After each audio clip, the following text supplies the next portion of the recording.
જય હિન્દ, જય ભારત। આજે દેશ માટે, ગુજરાત માટે, વિશેષ કરી દાહોદ જિલ્લા તાલુકા ગરબાડા માટે ખૂબ જ દુઃખદ સમાચાર કે આપણા વીર જાબાઝ જવાન સીઆરપીએફ સેન્ટ્રલ રિઝર્વ પોલીસ ફોર્સના પેરામિલિટરી જવાન શહીદ થયા છે।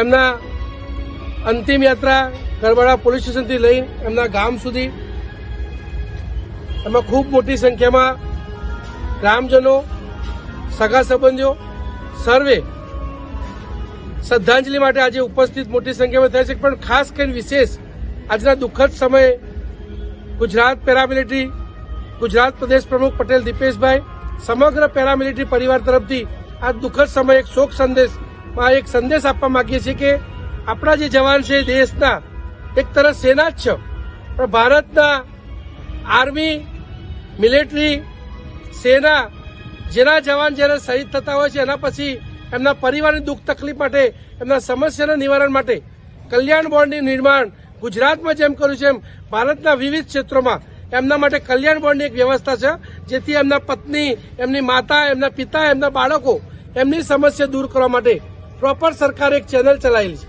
પણ આપણા દેશના જે પેરામિલિટરીના જવાનો BSF, CRPF, CSF, SSB, ITB, Assam rifle આમાંથી કોઈ પણ જવાન શહીદ થાય એને આજ દિન સુધી શહીદનો દરજ્જો નથી, એમના પરિવારની દેખરેખ, કાળજી રાખવા માટે કોઈ એવી વ્યવસ્થા નથી કરી।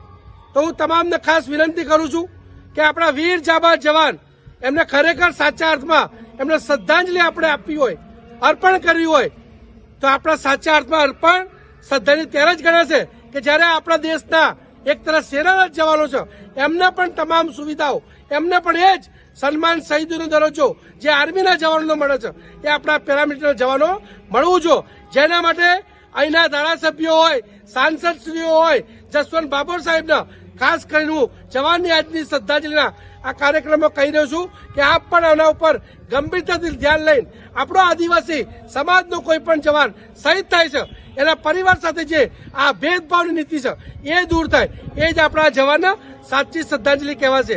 જેથી હું તમામ અહીંયા આગળ જે ઉપસ્થિત તમામ નાગરિકોને પણ વિનંતી કરું છું કે આ સંગઠને એક અભિયાન ચલાવ્યું છે કે આપણા જવાનો જે દેશ માટે શહીદ થતા હોય છે એમને જો આપણે સાચી શ્રદ્ધાંજલિ પાઠવી છે, એમને ન્યાય અપાવવાનું છે, આ એક કાર્ય કરવાનું છે।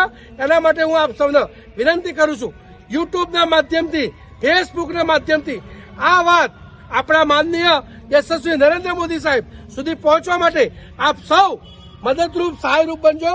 આપ સૌના આ યોગદાનના કારણે આપણા જવાનને આપણે સાચી શ્રદ્ધાંજલિ આપી શકશું।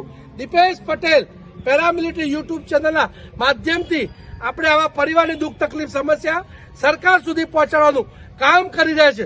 એમાં આ જવાનો ન્યાય આપવામાં તમામ નાગરિકોને હું વિનંતી કરું છું, નવયુવાનોને વિનંતી કરું છું, કાલે કોઈનો બી દીકરો આ રીતે જવાન શહીદ થાય એના ન્યાય માટે એને પણ સન્માન મળવું જોઈએ।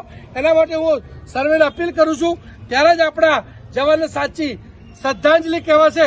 બાકી આપણે સૌ ભેગા થશું, દુઃખ વ્યક્ત કરશું, સહાનુભૂતિ બરોબર છે, પણ એ સાચી સહાનુભૂતિ ત્યારે જ ગણાશે જ્યારે આપણે ન્યાય અપાવી શકશું। આ ન્યાય માટે હું તમામને આજે વીર જવાનના આ શ્રદ્ધાંજલિના આ કાર્યક્રમમાં હું તમામને વિનંતી કરું છું, આપ સૌ ચોક્કસ આમાં સાથ સહકાર આપજો।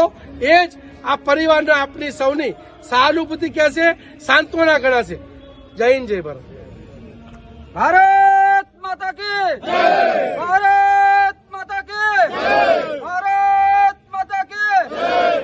वीर शहीद अमर रहो, वीर शहीद अमर रहो, वीर शहीद अमर रहो, वीर शहीद रसिक भाई अमर रहो, वीर शहीद रसिक भाई अमर रहो, वीर शहीद रसिक भाई अमर रहो।